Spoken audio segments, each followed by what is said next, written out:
Hello students. तो आज हम पढ़ाने जा रहे हैं क्लास 12 फिजिक्स में, जो उस दिन बोल के गए थे कि अब आगे हमें बताना है वैद्युत द्विध्रुव के बारे में।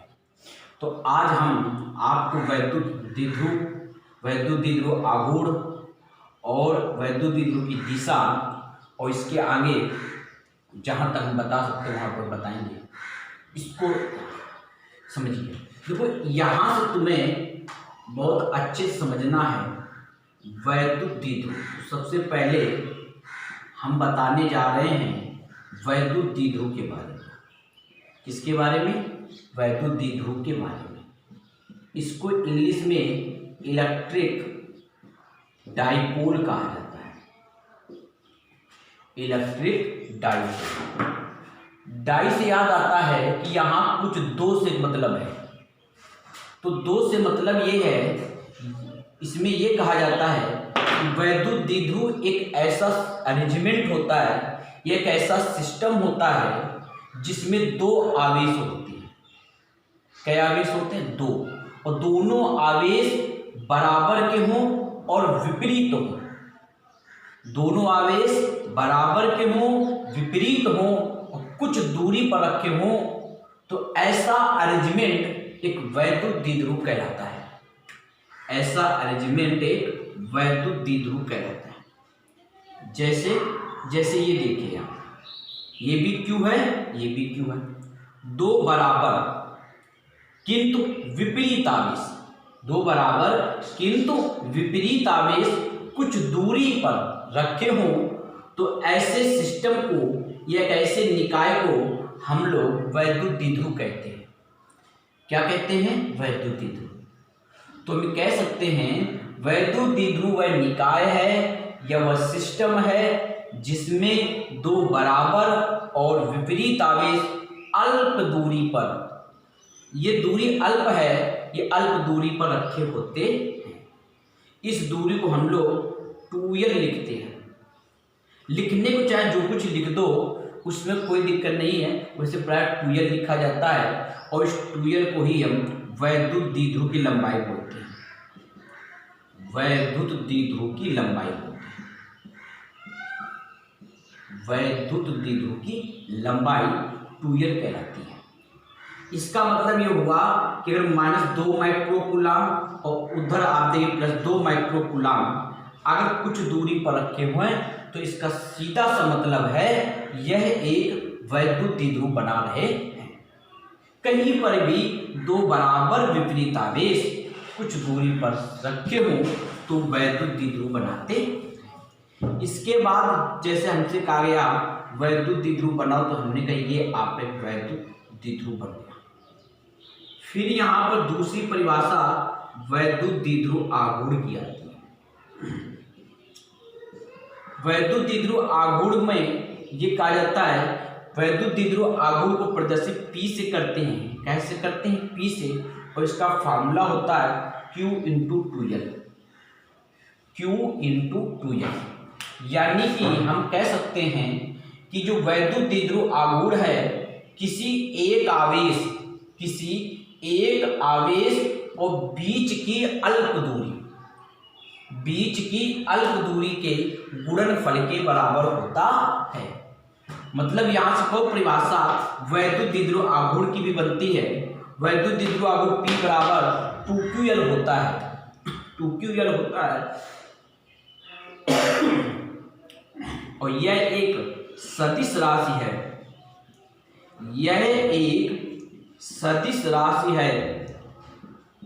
इसकी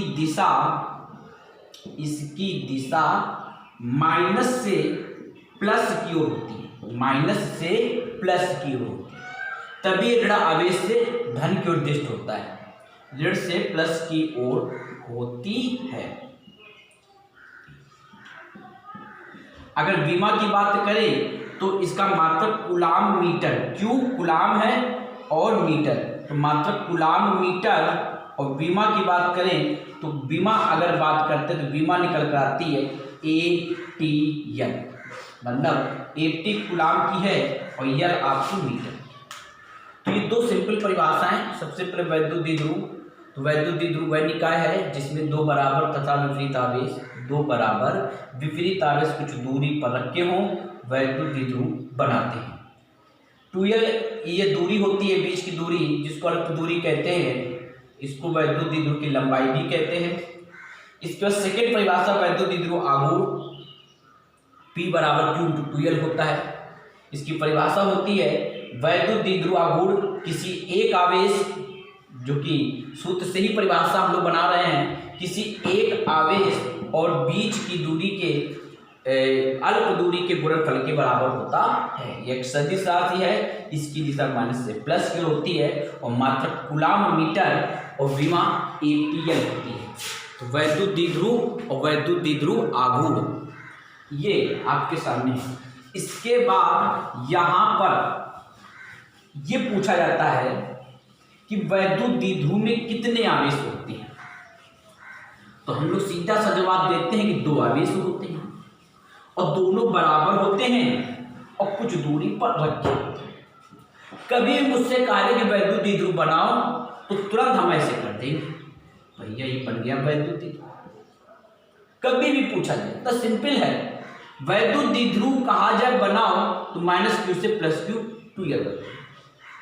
फिर इसके बाद यहाँ पर इसको यहाँ पर वैद्युत द्विध्रुव को दो स्थितियों में तीव्रताएं निकाली जाती है, क्योंकि इसके पहले हमने पढ़ा है कि आवेश के कारण किसी बिंदु पर तीव्रता निकाली जाती है। तो इस वैद्युत द्विध्रुव के मध्य बिंदु पर, जो इसका मध्य बिंदु है, मतलब इनके सेंटर, आवेश जो है, आवेश किसी कण पर होता है, तो कण के सेंटर को, ये कण जो है जिस पर ये आवेश है, तो इनके सेंटर को मिलाए रेखा ये आपकी 2l है, तो इसके मध्य बिंदु O से बिल्कुल इसके सीध में ही एक बिंदु हमने P ले लिया है, एक बिंदु P ले लिया है। तो इस बिंदु P पर वैद्युत क्षेत्र की तीव्रता निकालनी है। क्या निकालनी है? तीव्रता। अब तीव्रता क्यों कह रहे हैं? क्योंकि हमने पहले पढ़ा है कि जो तीव्रता होती है आवेश के कारण तीव्रता निकलती है। किसके कारण निकलती है? आवेश के कारण तीव्रता निकलती है। और यहाँ पर तो दो आवेश हैं, एक -q है और +q है, तो इसलिए इस बिंदु P पर दो तीव्रताएं निकलेंगी। पहले +q के कारण तीव्रता निकाल लेंगे, फिर -q के कारण, फिर दोनों तीव्रताओं को जोड़ देंगे तो कुल तीव्रता निकलकर आ जाएगी। और इसी डेरिवेशन को हम लोग कहते हैं कि वैद्युत द्विध्रुव के कारण अक्षीय स्थिति पर वैद्युत क्षेत्र की तीव्रता निकाली गई है।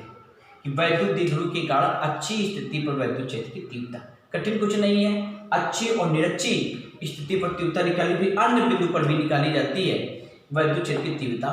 तो आगे के कल हमें डेरिवेशन करेंगे, पहले हम डेरिवेशन कर लेंगे, क्योंकि जब डेरिवेशन साथ में करेंगे तो बहुत लंबा वीडियो हो जाएगा। तो पहले ऑलरेडी हम डेरिवेशन करके रखेंगे और उस डेरिवेशन में बिल्कुल आपको बहुत जल्दी से डेरिवेशन समझा देंगे। दोनों डेरिवेशन कल करा देने हैं, आपका अक्षीय वाला भी और निरक्षीय वाला भी करा देंगे, ठीक है। फिर यहाँ पे आघूर्ण का व्यंजक भी प्रूव कराना है, वो आपको बात कराना है, ठीक है। तो स्टार्टिंग कर दी है, आप पढ़ते रहिए घर में, अन्य विषय सब्जेक्ट भी पढ़िएगा, मैथ पढ़िएगा, अपने मन से पढ़िएगा, किताब से पढ़िएगा, बस आपको माध्यम बने कि कैसे कैसे मन लगता रहे आपका और आपका धीरे धीरे कोर्स चलता रहे, बोरियत ना हो, इसलिए आपको थोड़ा बता देते हैं। और सर आपके पास बुक वगैरह है तो आप घर में अच्छे से पढ़िएगा, एग्जाम्पल वगैरह पढ़िएगा, बहुत अच्छे से तैयारी करिएगा, समय का सदुपयोग करो। लॉकडाउन जब तक है तो अपने पढ़ाई को क्रम न बिगड़ने दो, पढ़ाई को अपना जारी रखो। Thank you.